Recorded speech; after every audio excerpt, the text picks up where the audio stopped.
I saw you walking on the ramp. Honestly, I saw you walking on the ramp.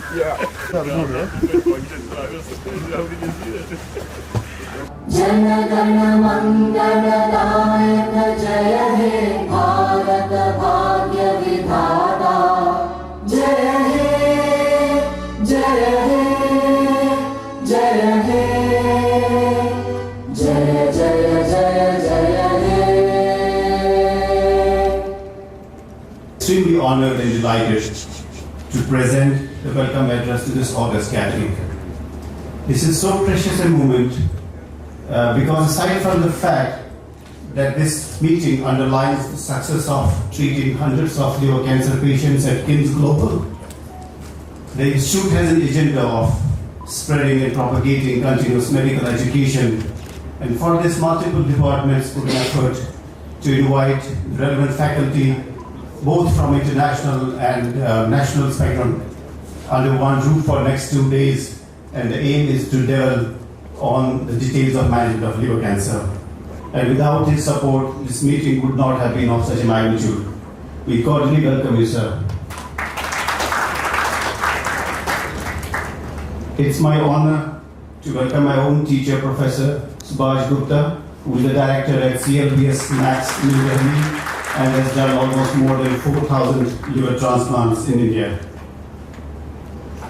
I would like to welcome my dearest friend and colleague, Dr. Shabir Ali, who has been working for the organization for more than a decade now. Good morning, and what a lovely city and resort this is, and we've been having a great time, and I'm delighted to be here at the request of KIMS Hospital and excited to share the dais with the Honorable Governor of Kerala. The state of Kerala is an example for the rest of the country with its high literacy rate and a healthcare system which has devoted to the society it serves. The whole country, as you know, is dependent on nurses from Kerala known for this silent and completely professional approach, and the healthcare system in this country would not have been what it is now without their enormous contribution. Dr. Saadullah is a renowned clinician. I met him first in 2013, which he may not remember, but ever since I've been deeply impressed by his vision and desire to bring to our doorsteps world-class healthcare. I think it's a great honor to share this and address the audience because it's a scientific session. I'm one of the doctors and came as an entrepreneur pretty late in my life. And yesterday I was talking to the Alumni Association, to the youngsters, whether doctors have the quality to become entrepreneurs. Only 1% of the doctors in the world, or in India at least, have turned into entrepreneurs, and we would like to see much more.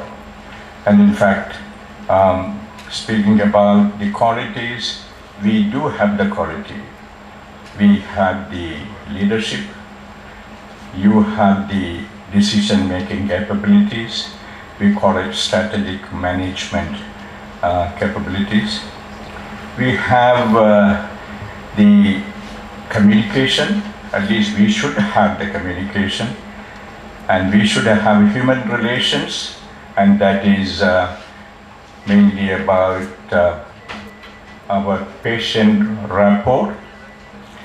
All that we have, but still many of our doctors, they do not go out of our box thinking and do not try to become an entrepreneur or a management. In fact, in the medical schools, as well as in the government, DME, principal, all these positions need a lot of management bandwidth.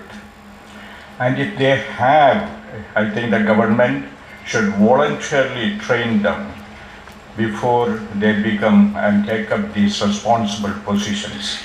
And because that is not happening, you can see the problems often. And so I was talking yesterday how we should change in this world of entrepreneurship. So coming back to, I was lucky to associate with so many doctors.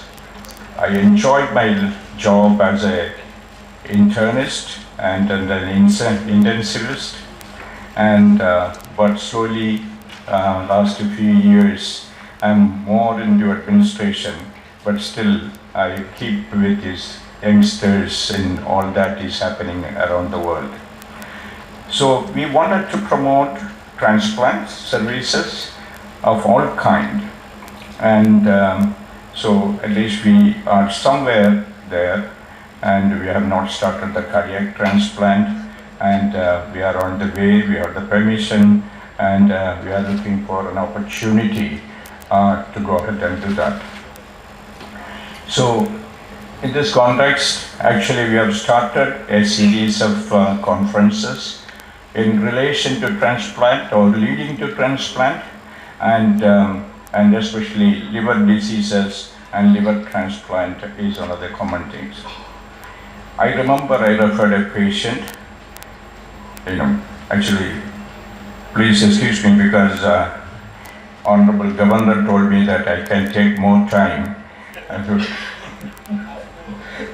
you. Because it's a scientific subject, and yeah. So I'm taking a little privilege, more than 5 minutes maybe, if somebody is timing me. So about 25 or even 28 years ago, first transplant patient I referred to King Faisal Hospital while I work in Aramco, and he was, middle-aged man. And at that time, in the Middle East, the only place they were doing is King Faisal Hospital. I thought that he had cirrhosis, and he went there, had liver transplant, and he came back and he was well. And I looked after him for a while until I left Saudi Arabia. Amazingly, I was surprised that, and after a while I thought, okay, few years and I will not hear from them. So a few years ago he called me, and he called me and said that, he was a good friend too. He called me and said that he married again immediately after liver transplant, after a year or so. You know that in Saudi you can marry more than one. And in the second wife, and he had a daughter, and he called me to invite me a couple of years ago, before COVID, for the marriage of his daughter, who was born after liver transplant, and he remembered me. So look at the longevity of the liver transplant in that way. And so today, the cost of liver transplant there is very, very high. And today in India, the medical science have grown up to provide all the transplants in a very, very affordable cost to the public. And the public should realize it, and public should understand it.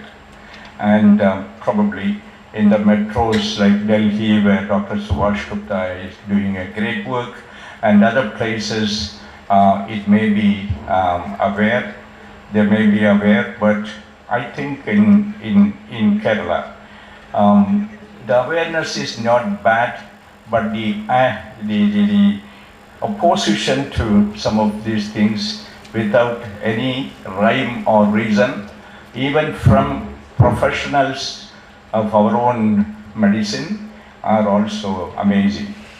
Even the transplant which has come up well in Kerala, the deceased donor transplant, unfortunately has been dampened now in the last couple of years, not because of COVID, because of some very cynical individual lives in our own doctors' community.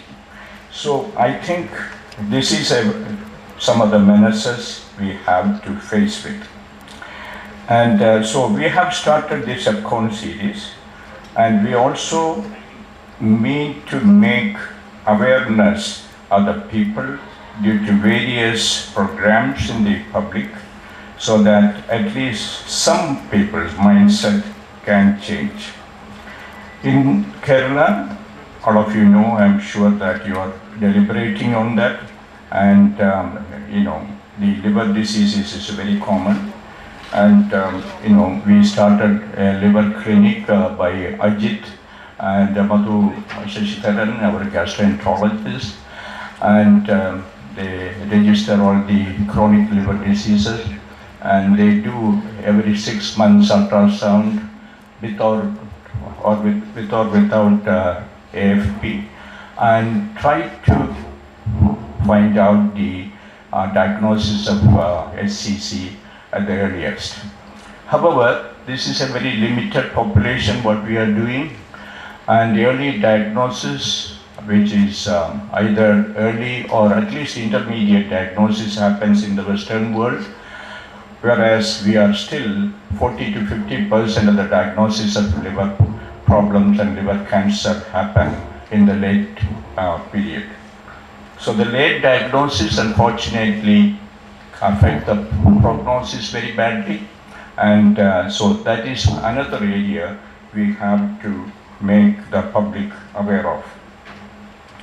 And for the governor's information, and I'm sure he has, the main diseases which predispose to the liver, chronic liver disease, which turn into cancer, one is the virus disease, and we call it HBV, that is hepatitis B virus, and the second is HCV, and that is hepatitis C virus.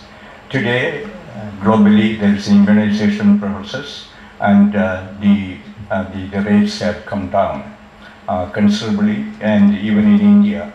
WHO says that about 4% is the world prevalence.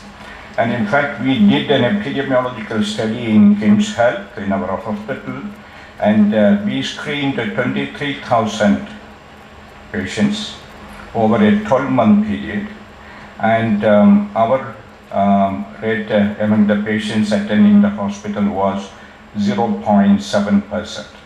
Maybe it's a skewed view, but certainly it is worth noting it, and but in the public it will be higher.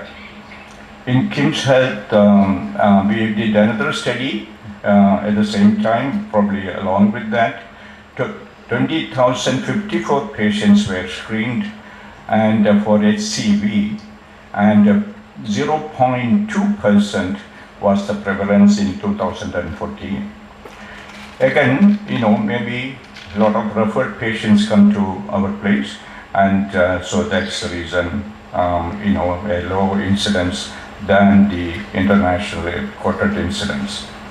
So coming back to, second point, the liver is the alcoholic liver disease, and probably more than the alcohol, the way we drink the alcohol may be blind to, and third reason for chronic liver disease is non-alcoholic steatohepatitis, and associated with the diabetes and metabolic syndrome, obesity, and that kind of. So that's the third reason. And of course, other reasons of liver toxicity and liver damage can also lead to chronic liver disease as well as liver cancer. So I'm not going to extend further. I think I have taken enough time, and I really want to thank all the faculties who have come here. I mentioned all the names, and I think it will be a pleasure if I was wishing that I could sit here and listen to the complete deliberations in today and tomorrow. So we are stressing as a public institution. We are stressing on the prevention, we are stressing on the medication, and all modalities of treatment, interventional radiology, and and chemoembolization and local ablation, and of course finally liver transplant. The one thing we all trying, all of us, all over India trying, is how to make the thing affordable for the public. And that is a challenge, and that challenge has to be taken up together. And that is where I invite the government to work with the private institutions and make an effective public-private participation, so that we can work together and we can do wonders. From your side, I think no one, no politician, no diplomat in India should go to outside for any such procedures, because so much of talent is here, so much of good infrastructure is available in India, and the equipments I often get, really my eyeballs come out. The kind of equipments we have very updated, and when I go to even some of the US hospitals, they keep many equipment, unless it is at some of the MGH or Cleveland Clinic or some, otherwise they all have old equipment. So please believe in yourself, and I think we can do wonders, and we should do wonders, but the public should be given the reassurance and the confidence that we are doing wonders as a medical community in Kerala as well as in India. Thank you very much. Jai Hind.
Sir, Chairman and MD of KIMS, Dr. Subhash Gupta ji, Chairman Max Super Specialty Hospital, Dr. Shiraz Rathar, Head Multivisceral Transplant, KIMS, Dr. Sabir Ali, TU, Surgical Gastroenterology.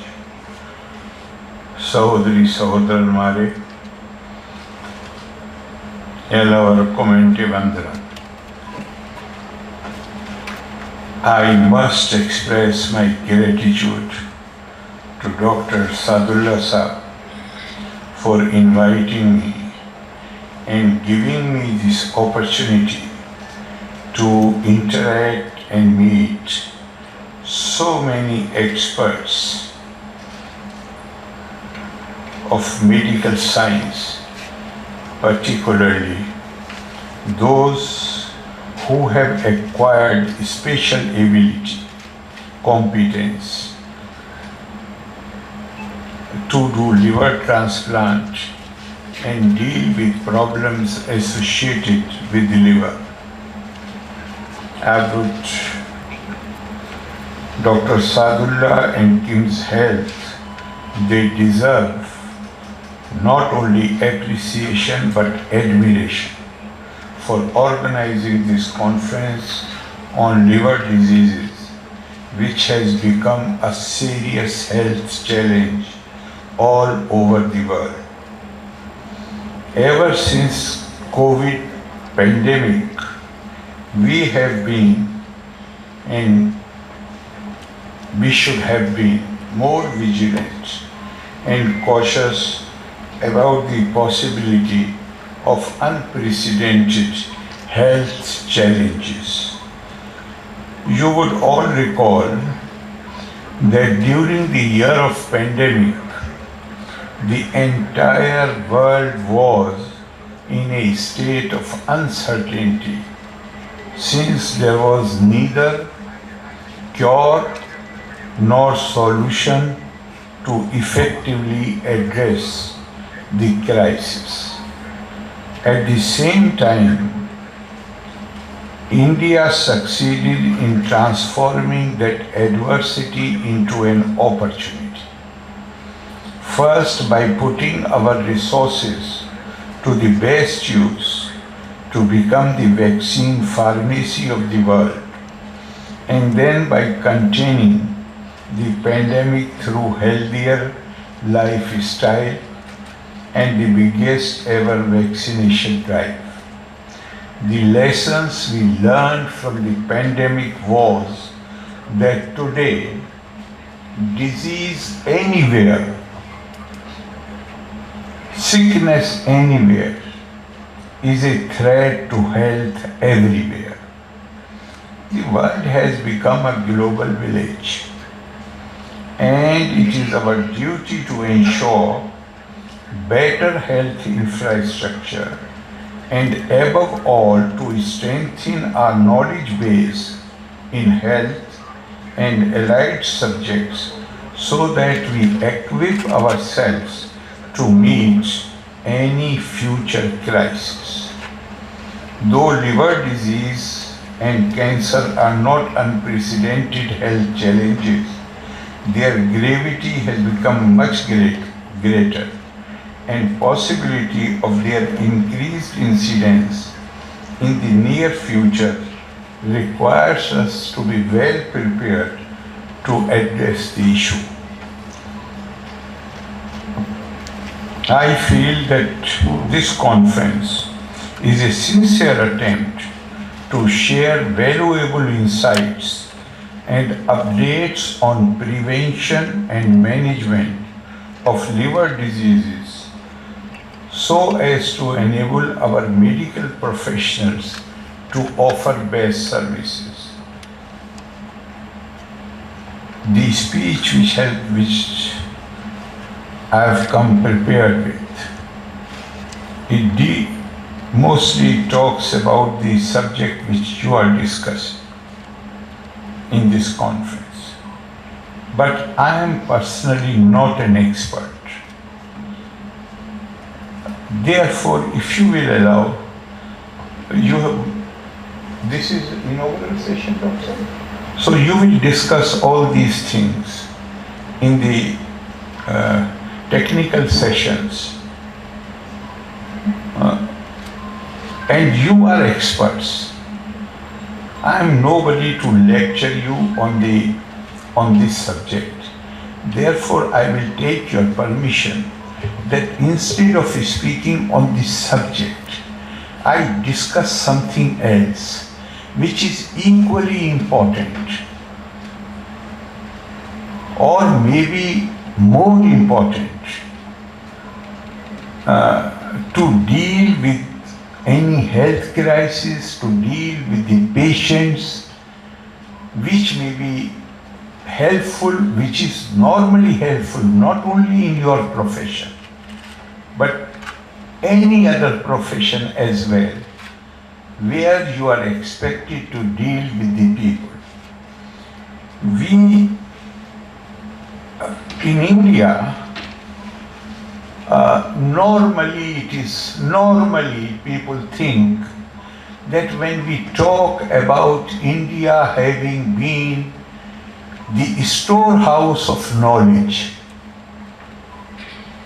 the reputation which India enjoyed for many centuries, then the general impression is that our thought leaders or seekers of knowledge, they used to go to the isolated places in forests, meditate, and they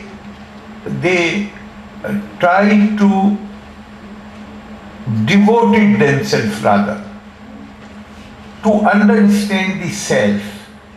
And that is why India became known all over the world for its spiritual bent of mind or spiritual knowledge.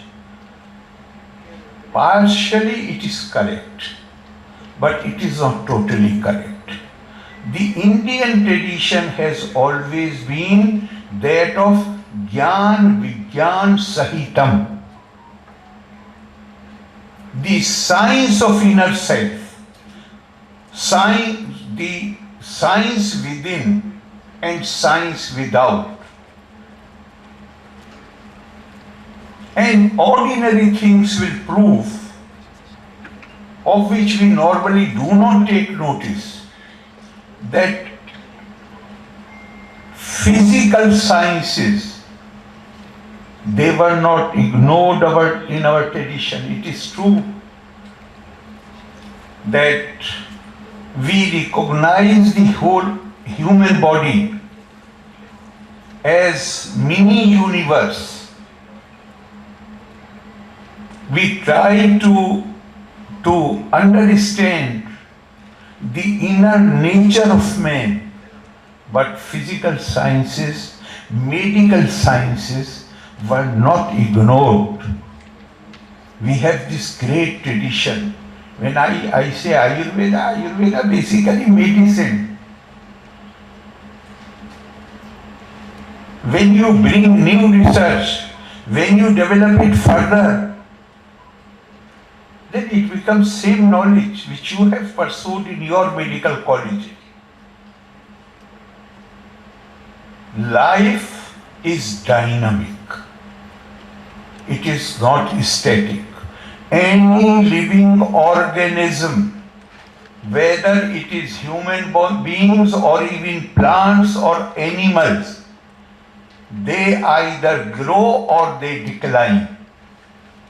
It is not possible to make them, if you protect a stone from the environmental effect and keep it at one place, then maybe after 100 years or 500 years you will find that piece of stone in the same condition. But the living beings, they keep changing all the time. The only thing permanent in this world is the process of change.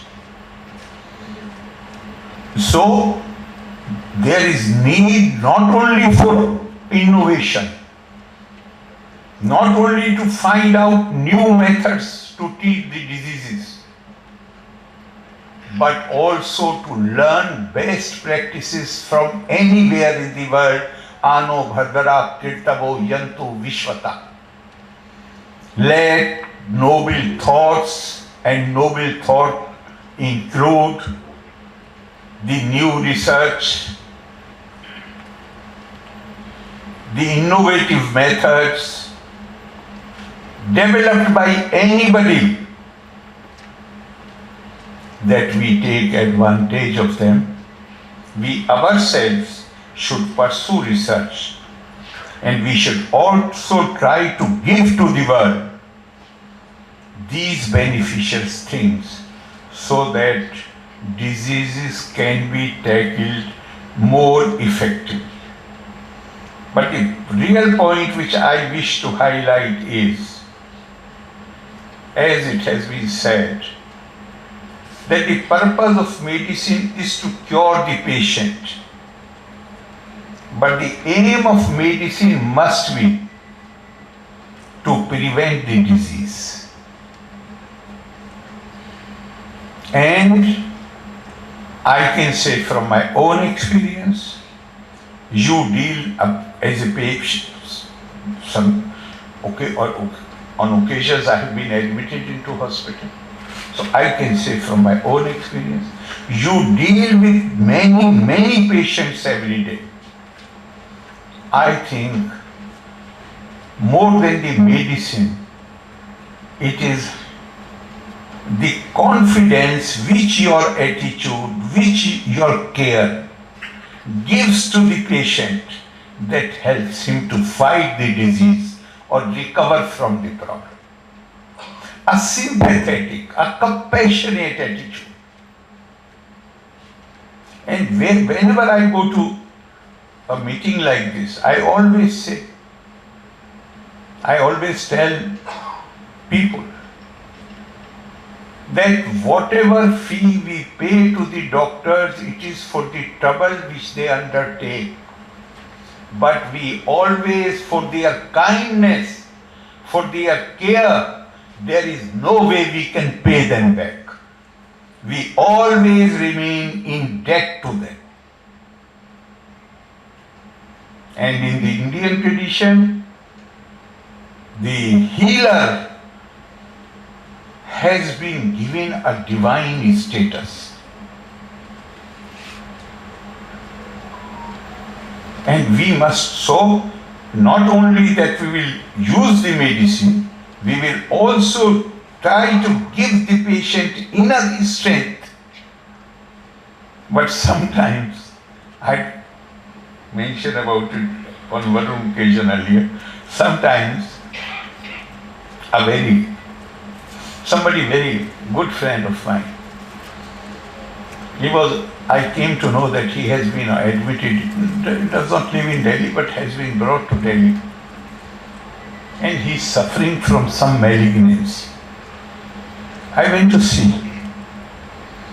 And when we were there, in order to boost his morale, I told him that more than medicines, it is your will which helps you to recover, etc., etc. And I also told him that I had read his story some time back, that a patient suffering from malignancy, he was asked by the doctors that now there is no hope of your survival. Therefore you go home, live as happily as possible, be with your family. And you now have numbered days. He, instead of going back home, he was a man of resources. He checked into a 5-star hotel and he told his family members and friends to bring as many comic films to him as possible. And he used to keep watching these films all the time. He was not sleeping and he was laughing, smiling. And ultimately they had given, the period which they had given him after that, he went to the hospital and doctors asked him, have you taken some other medicine? You are improving. He said, no, I am not taking any medicine. And then few months later again he went, and few months later again he went, and he was cured. So I said, be happy. We will live only as long as we are destined to live.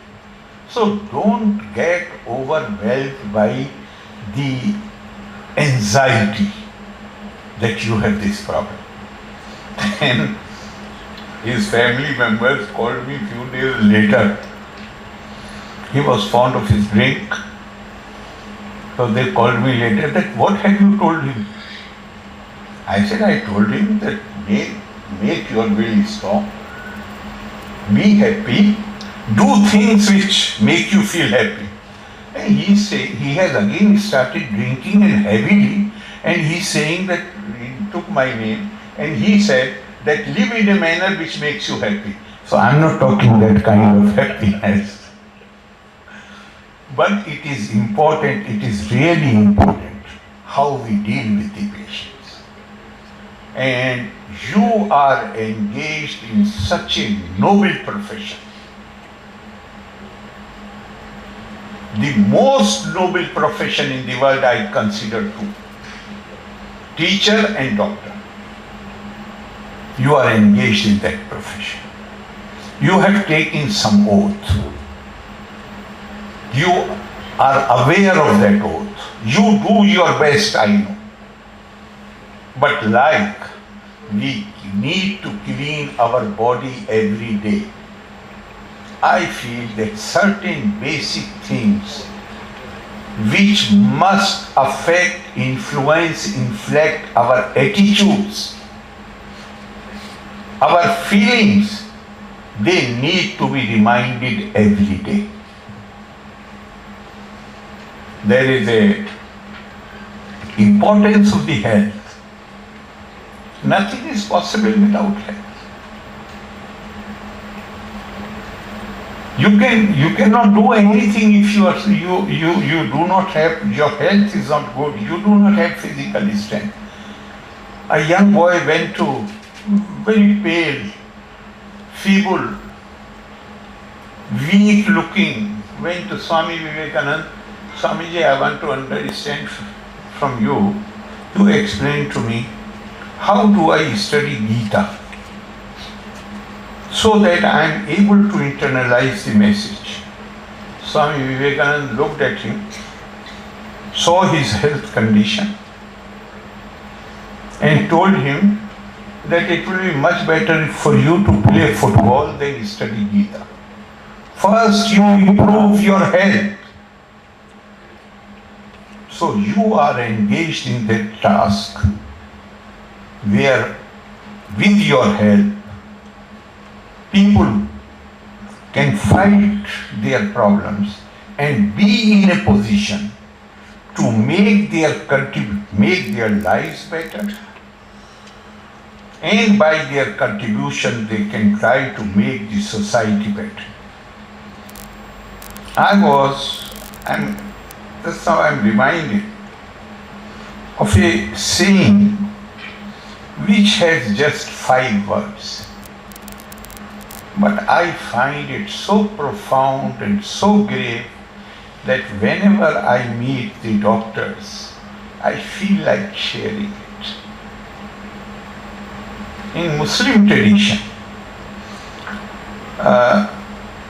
the Maula Ali, he was known for his wisdom, for his wit, for his very short sentences full of wisdom.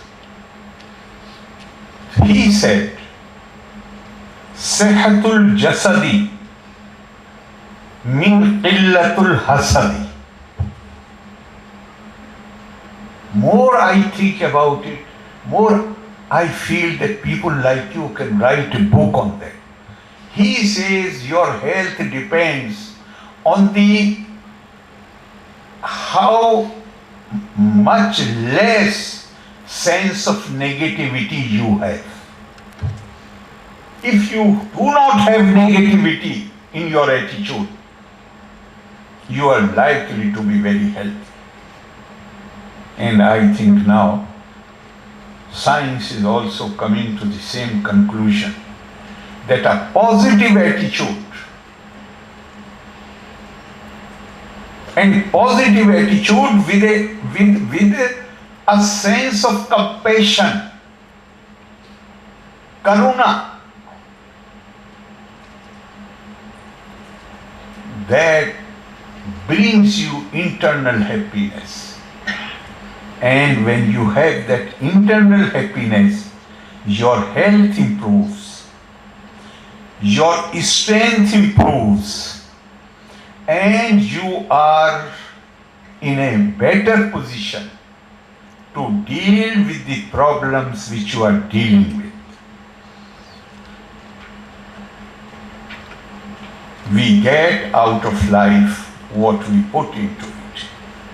The way we treat others is the way we ourselves get treated. I would conclude with a saying by Bhagwan Mahavir. Or, if you permit, if I have not taken more time, how much time I have taken? I have already taken 25 minutes. Sorry. That is the problem when you no more I am in politics, but when you give the mic to a former politician, he just flows with it. But this I would like to share with you. He said, Jo gilanam pariyayi, one who looks after the patients, one who serves the patients, sick man, So Mam Pariyayi. He actually serves me. Manav Seva hi Madhav Seva hai. And professionally, you are into the business of Seva.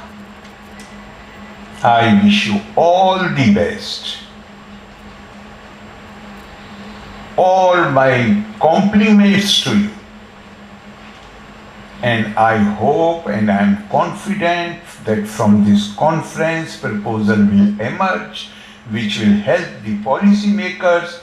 The best practices will be discussed which will benefit your own peers, your own colleagues, and lot of good will come from this conference. Once again, my gratitude to Dr. Sadullah Saab and his team from TIMS. Loka samasta sukhino bhavantu, Valre Nanni, Jai Hind.